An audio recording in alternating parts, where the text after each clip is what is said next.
Halo para pemirsa Mental Innovating, senang menemui Anda kembali bersama saya Dr. Yanto Marius, dokter spesialis jiwa atau psikiater di Manado. Video kali ini kita akan berbicara tentang remaja. Bagaimana mengerti remaja, perkembangan jiwa remaja atau kesehatan jiwa remaja. Para pemirsa, khususnya para kaum remaja atau dewasa muda, bersama para orang tua yang seringkali yang kurang mengerti perkembangan jiwa remaja, seringkali akan jadi masalah dalam keluarga. Jadi kita tahu, kita semua ini pernah remaja, para orang tua yang remaja itu akan terjadi perubahan-perubahan mental remaja, apalagi menghadapi di zaman modernisasi dengan era digital yang saat ini sedang berlangsung. Dulu para remaja dengar-dengaran, tidak berani melawan perintah orang tua, tidak berani melawan orang tua. Remaja sekarang berbeda. Remaja sudah seringkali melawan orang tua, merasa lebih pandai daripada orang tuanya. Nanti kalau dia lebih dewasa lagi, baru dia tahu bahwa ternyata orang tuanya itu lebih pandai dari dia. Para remaja sekarang ini di daerah Jagat sekarang ini dibanjiri oleh berbagai macam informasi dari HP yang canggih-canggih ini akan menerima informasi baik yang positif dan negatif. Karena itu harus dia dipersiapkan juga untuk menghadapi itu. Perlu oleh remaja kesadaran sendiri untuk menghadapi daerahnya. Kalau ada yang positif dan mau mengikutinya, akan menjadi untuk keuntungan dan kebahagiaan remaja tersebut di kemudian hari. Tapi yang melawan dan tidak mau taat dan merasa diri pandai akan membawa nanti kesengsaraan bagi dirinya sendiri. Yang mana yang melawan? Orang yang remaja yang santai, malas-malasan, cap tikus, minum rokok, seks bebas, kehamilan remaja, teenage pregnancy, abortus, minum narkotika, komiks, dan sejenisnya. Punya tato-tato yang dibikin. Kalau tato cuma hiasan, nggak apa-apa ya. Perkembangan remaja artinya developing, growth. Kepribadian adalah perasaan, pikiran, dan perilaku. Remaja orang yang berumur 13 sampai 15 tahun. Bahasa Inggrisnya 13, 19. Teenagers adalah remaja yang berumur 13 sampai 19 tahun. Di atas itu sudah masuk dewasa muda. Dewasa muda juga remaja awal, remaja medio, remaja akhir. Dewasa muda, dewasa medio, dan dewasa akhir. Nah, ada terjadi perubahan-perubahan fisik pada remaja, perubahan psihe, dan juga akan jadi penyesuaian dengan kondisi sosialnya ya. Krisis identitas remaja, puberty crisis, artinya krisis pubertas.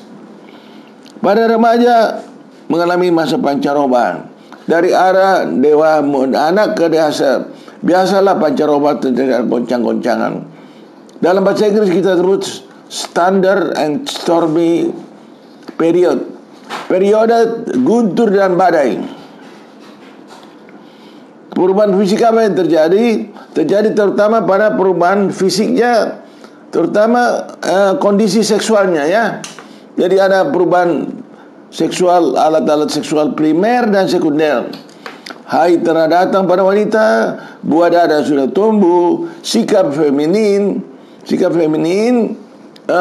ada pengaruh estrogen progesteron, membuat panggulnya lebih besar, mempersiapkan remaja putri untuk menjadi calon ibu nanti, dan tertarik pada pria.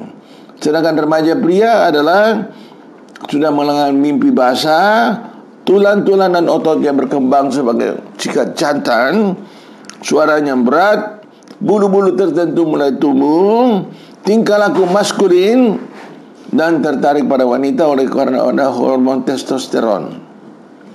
Mungkin mulai fisiknya tumbuh apa namanya ini, jagung.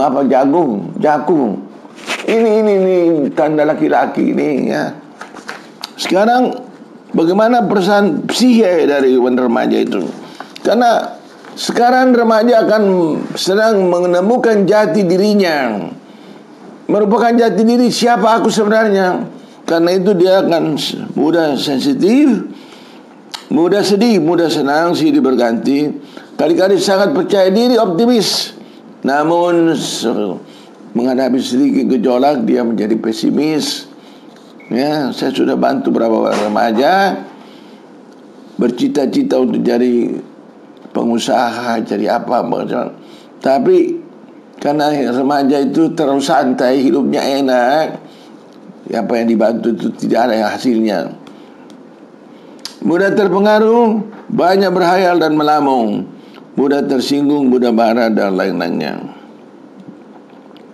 Saudara-saudara, pada remaja itu terjadi 3 krisis identitas. 3 krisis identitas penemuan diri. Terutama krisis identitas diri sendiri. Dalam penemuan dirinya, penemuan akunya. Siapa aku? Apa kelebihan saya dan kekurangan saya? Apakah saya menonjol atau dalam kelompok? Apakah saya diperhitungkan dalam kelompok dan lain-lain? Krisis identitas seksual. Perhatian pada dirinya dan lawan jenisnya. Apakah saya cantik atau gagah? Apakah saya sungguh-sungguh wanita atau jantan? Dan lain-lain. Seringkali kita membaca di koran dan mendengar di televisi, sejumlah remaja berkawan-kawan melakukan pelecehan seksual pada wanita. Entah itu siapa, entah teman wanitanya atau orang yang mudah dilecehkan, misalnya pembantu dan lain sebagainya. Karena dia tidak berani bertanggung jawab, maka dilakukan beramai-ramai. Itu krisis identitas seksual. Berikutnya krisis identitas sosial. Peranannya, buat apa dia sering bertanya kepada dirinya, buat apa saya dilahirkan di bumi ini? Mau jadi apa saya kelak? Siapakah pasangan hidup saya yang benar? Benarkah Tuhan itu adanya atau ada atau tidak? Dan lain-lain. Namanya periode sunrise ya. Sunrise itu matahari terbit. Jadi ya biasalah matahari mulai terbit, supaya kita menata mereka, remaja-remaja kita. Kita juga orang tua pernah muda dan pernah juga mengalami ini. Orang-orang tua seperti kita ini, seperti saya ini sudah sunset. Sebentar lagi terbenam. Mataharinya sebentar lagi selesai. Nah, perubahan-perubahan atau penyesuaian sosial, loyalitas terhadap teman-teman itu sangat tinggi. Remaja lebih mementingkan kelompok daripada orang tuanya, karena dia sadar bahwa orang tuanya itu tidak mungkin membuang dia. Dia takut kehilangan kelompok, karena itu kelompok lebih penting dari orang tua. Nah, itu sifatnya sementara saja. Identifikasi, niru orang yang dia kagumi, terserah siapa, terserah. Entah bintang film, entah gurunya, entah dosennya, entah orang yang dia kagumi siapa. Ya, mungkin dia bisa mau meniru orang itu. Misalnya orang itu pintar main musik ya, dia ingin juga bermain musik, entah juga ya. Tapi apakah dilakukan benar-benar atau tidak, ya terserah dari remaja bersangkutan. Bersifat heroisme, hero itu pahlawan ya. Jadi siapa aku dirinya itu perlu diperhitungkan dalam kelompok, baik laki-laki baik perempuan. Karena itu dilakukan dengan secara kompensasi positif. Misalnya dia kurang pandai, atau dia remaja yang cacat, misalnya kakinya pincang ya, dia rajin belajar menjadi juara, dan sehingga menarik perhatian teman-temannya dan dia diperhitungkan. Yang tidak menonjol biarpun gagah, biarpun cantik, karena kurang menonjol selalu mudah maere, merajuk ya paling dia jadi anak babal, anak nakal, ganggu guru, laki-laki ganggu perempuan, teman-temannya, supaya dia menonjol dalam arti si Fabian itu umpamanya namanya Fabian, ya karena kurang menonjol, dia akan mengganggu-ganggu perempuan, angka raportnya jelek, ya, angka sebisanya, dan mulai suka berbohong. Nah, itu namanya heroisme. Penting heroisme, bahwa dia itu menuntut pengakuan atas yang sebenarnya itu sifatnya sementara saja, ya. Kalau dia dewasa lagi cari lebih baik. Juga ada namanya kebudayaan remaja. Jadi anting-anting, rambutnya gondrong, jambul-jambul, tangannya panjang, jari-jarinya, cincin dan lain sebagainya itu, atau itu sementara saja, ya. Namanya youth culture. Dan fase moratorium. Berani berbuat tapi takut bertanggung jawab. Jadi berani minum cap tikus, atau merokok, atau narkotika. Berani pacaran, tapi kalau ada masalah lari kembali ke orang tua. Dia tidak berani bertanggung jawab, ya. Nah, kita, saudara-saudara, kita semua pernah menjadi remaja, dan kita juga lalui dengan baik. Himbauan. Jadi para remaja itu tidak perlu terlalu aktif di bidang sosial atau keagamaan. Ya, mencari-cari kegiatan, mengunjungi panti asuhan, orang rumah jompo, orang susah, misalnya yatim piatu.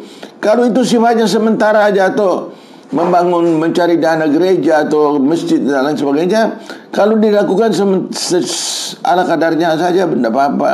Itu pekerjaan orang-orang tua yang seperti saya ini. Kalau tidak ada kerja panti asuhan, aktif di gereja, itu sifatnya temporary saja.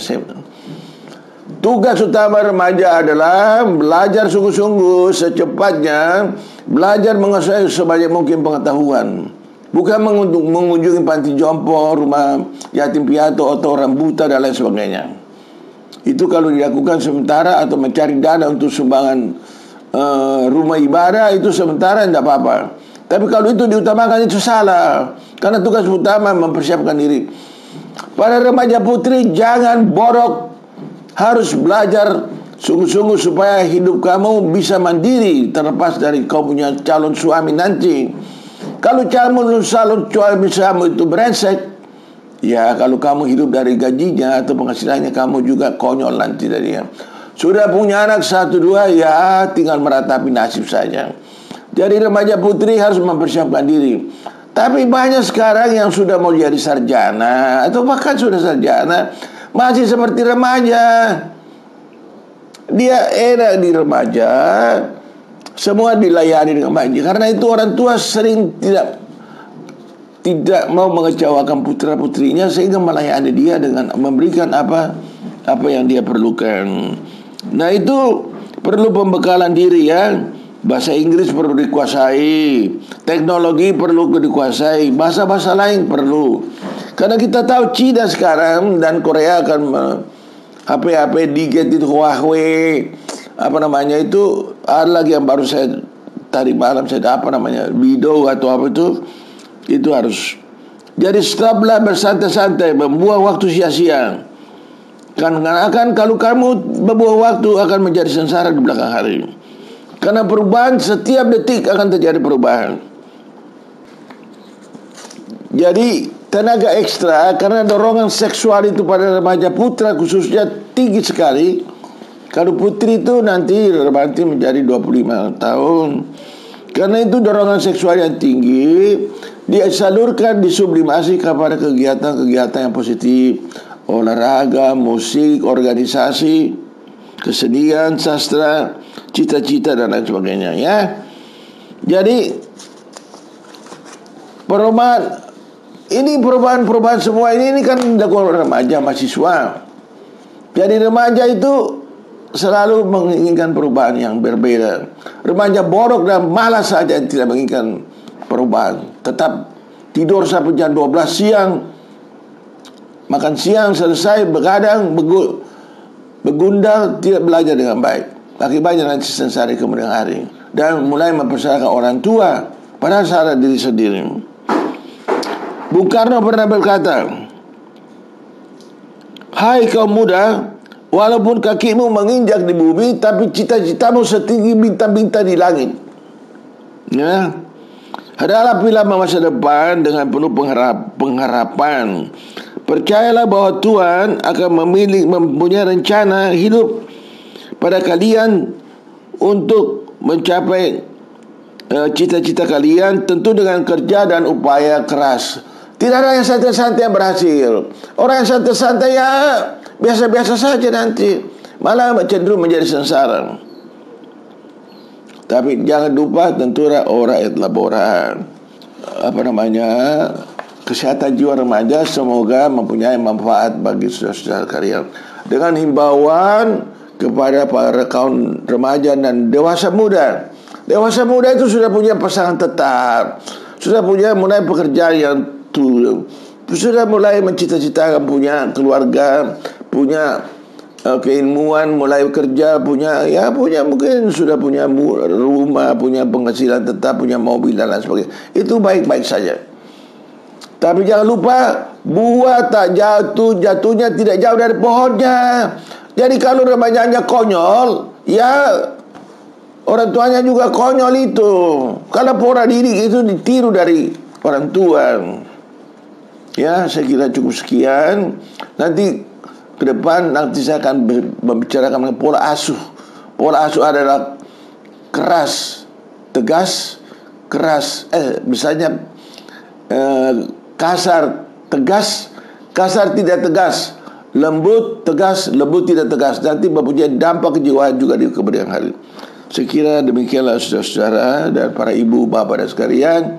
Tidak khawatir dengan remaja Anda, layani mereka sebagai orang tua, bukan lagi sebagai orang tua, harus sebagai kakak. Remaja itu kita seperti adik kita saja. Kita jangan banyak berikan ceramah, lebih baik kita banyak mendengar dari mereka dan memberikan solusi yang baik. Saya kira demikianlah. Semoga uraian ini bermanfaat. Selamat, sampai jumpa kembali di edisi berikut. Terima kasih.